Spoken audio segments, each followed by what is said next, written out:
But change was about more than just an address. We didn't realize the depth of services people would need. The one thing we learned is you can't do anything by groups. It's family by family by family. My grandmother forgot that she was supposed to move, and so when the movers just arrived one morning, she was pretty surprised, and she wasn't really ready to move. She hadn't packed up very much stuff. A call the day before, noticing something like that would really help people to get ready to move. We started the plan for transformation, and we had no information on the residents. We knew where they lived and how many people were in their household and what their names were. But as far as what their job was, what other services they needed, there was no blueprint for services for residents, and there was no blueprint for how to implement a whole relocation plan. So instead of not moving forward, we started to move forward and help people as we came upon them to get them the services they needed, and then year after year, refining the services based on what we learned about the residents. Social services were initially delivered through a referral model, but it became clear that referrals alone were not adequate.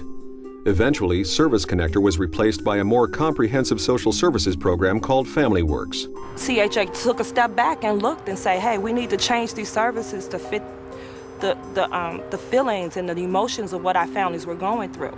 So now you see someone who's able to not only just be referred and linked, but services are provided within the community and on-site. From substance abuse, employment, we have an on-site psychiatrist, we have a wellness counselor, we have case management, we have just a whole holistic approach regarding families and their needs. Working with the Partnership for New Communities Opportunity Chicago program, CHA now offers a variety of employment partnerships designed to help residents become self-sufficient. Income among working residents has increased from an average of just over $10,000 to approximately $19,000. The authority has struck a deal with the City Colleges of Chicago to offer free tuition to residents and supports education and employment by providing links to subsidized daycare for participants' children. Through time, CHA's resident services has also enhanced family support, expanding after-school youth programs, Park District summer camps, and youth scholarships. Today, redevelopment is well underway, with 71% of units renovated or replaced. 3,100 units in traditional public housing have been rehabbed, along with over 9,000 units in senior buildings, nearly 100% of those planned. Just over 3,800 residents have chosen to use Housing Choice vouchers to move to another community, either temporarily or permanently. On blocks where imposing gallery-style high-rises once stood, new neighborhood-scale mixed-income developments are taking shape. Thousands of new homes and apartments are completed, including 2,900 units of public housing. Seen from the street, the mixed-income developments feature building types and styles that complement the neighborhood. Within each development, fully subsidized public housing leaseholders live next door to renters in affordable apartments and owners of market-rate condominiums and single-family homes. We didn't move in here because we're going to go change the universe, and I just got back from the Peace Corps and all that. It was on the radar, but a very small factor. But given that it was a mixed income development, we liked being part of that because we both believe in that. And at some point in life, you do have to put your money where your mouth is. You work, you might go to school, they work, they might make X amount of dollars, and it's good. The developments are also benefiting the wider community, where home values have increased and where, for the first time in decades, new businesses have located, providing job opportunities and places to shop. There's been a buzz in the community recently about the opening of this store in this place.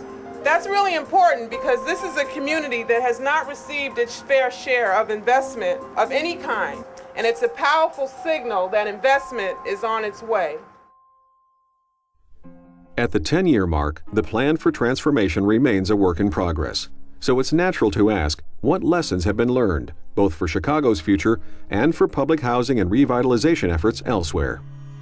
To me, one hallmark of success is that public, affordable, and market-rate housing are indistinguishable. The people part of it is very, very, you got to get that right, or else, there's no point to all of it. I would like for the residents to be able to have been moving in the direction of self-sufficiency, not only to become self-sufficient, but be able to get there and to stay there. We know people are going to go through a number of jobs, and what we're really looking at is retaining employment over time, not specific one job. I think you have to hold the community accountable. I think there's only so much that agencies like CHA can do. I mean, they can get the stuff built, but they also have to make people be accountable. You have to, put something back into the pot. We've done the physical, and we've shown that we can take down some of those barriers that exist. Are we going to be able to do the next part, which is going to be the social and economic barriers? In part, that's a CHA challenge and remains that so, and in part, that's still a government challenge, but in part, that's a challenge for other community stakeholders and civic stakeholders to step to the table around. Government, business, academics, foundations, nonprofits come together to address problems that are bigger and more complex than any one sector could solve. You should not assume that the city goes it alone. You need public-private partnership. You need your civic partners. You need your philanthropic partners.